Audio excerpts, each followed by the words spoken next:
बना रही थी तो तूने रसोई में जाने से पहले नए कपड़े पहने कि नहीं? देखो माँ जी, खुद सिलकर पहना है। अरे वाह, चलो भाई ऊपर चलो। सभी लोग खुश होते हुए छत पर आ गए। पुश्तैनी परिवार की छत भी बहुत ही ज्यादा बड़ी थी।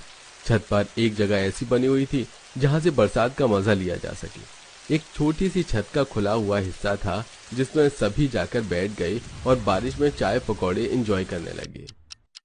मेरे आदि की पत्नी में तो कोई कमी नहीं है और मेरी उम्मीदों से आगे ही है शगुन। लेकिन मानवी और माया को नहीं पता कि ससुराल और उसकी रसोई को कैसे संभाला जाता है। खैर माँ जी, आप तो हमसे चुल ही रहती हैं। बहू, मुझसे जुबान न चलाना। और हाँ, एक बात और, तुम दोनों कान खोलकर सुन लो। अभी तक मुझे मौका नहीं लग रहा था, लेकिन अब मैं और देरी नहीं करूंगी। अब से 1 हफ्ते बाद तुम तीनों का बहु भोज करवाऊंगी, जिसमें तुम्हारे लिए ये चुनौती रहेगी कि खाना तुम तीनों को खुद ही बनाना है। इसीलिए बहु भोज के लिए तैयारी रखना। अभी से बता रही हूँ कि कभी बाद में शिकायत करो। शारदा ने 1 हफ्ते पहले ही तीनों बहुओं को बहु भोज की जानकारी दे दी। मानवी और माया खुद से खाना बनाने को सुनकर टेंशन में आ गई और इससे भी ज्यादा टेंशन उन्हें अपने कपड़ों की थी। बारिश में पूरा परिवार चाय पकौड़े एंजॉय करके नीचे आता है, जहाँ बहु भोज के लिए कपड़े और ज्वेलरी कब लेने चलना है मानवी भाभी? जब तुम कहो। ये दोनों तो अपनी तैयारी खुद कर लेंगी। मेरा इनके साथ मिलने को सोचना भी बेकार है। पीछे हट जा शगुन, मैं तो ऐसे ही घर में ही अपने लिए कपड़े सिल लूंगी। शगुन ने जैसे सोचा था वैसे ही किया। उसने घर में ही अपनी बहु भोज की ड्रेस बनाना शुरू कर दिया। तो वहीं मानवी और माया ने खूब पैसे उठाकर मॉडर्न ड्रेसेस खरीदी और काफी महंगी महंगी सी वो तैयारी करने लगी।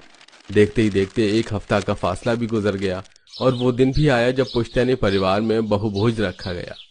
सभी मेहमानों और पड़ोसियों के पुश्तैनी हवेली के दरवाजे खोल दिए गए और शारदा के घर में लोगों की रौनक हो गई। बस अब मेरी बहुएं भी तैयार होकर आती ही होंगी। एक बार मेरी तीनों बहुएं तैयार होकर कुछ देर को नीचे आकर बैठ जाएं, उसके बाद उन्हें जल्दी से खाना बनाने को भी तो भेजना है। पता नहीं इतनी देर क्यों लगा रही हैं तीनों। अरे देखो, शारदा जी की पहली बहू तो आ गई। अरे हाँ, आ गई। ये क्या बनकर आ रही है? जैसे अंग्रेजी फिल्म की कोई जासूस हो। अच्छा, तो बाहर से पुश्तैनी खानदान जो इतना तमीजदार दिखाई देता है, अंदर से उसकी बहुएं ऐसे आधे अधूरे कपड़ों में अपना वक्त गुजारती हैं। सभी लोग ऐसे ही बातें बनाने लगे। शारदा भी उनकी बातें सुन रही थी। मानवी सबसे पहले नीचे आई, जिसने एक 1 पीस गाउन सा पहना हुआ था। ना उसमें स्लीव्स फुल थी और ना ही वो पूरी तरह बॉडी को कवर कर रहा था। मानवी के इस लुक ने शारदा की भी बेइज्जती शुरू करवा दी।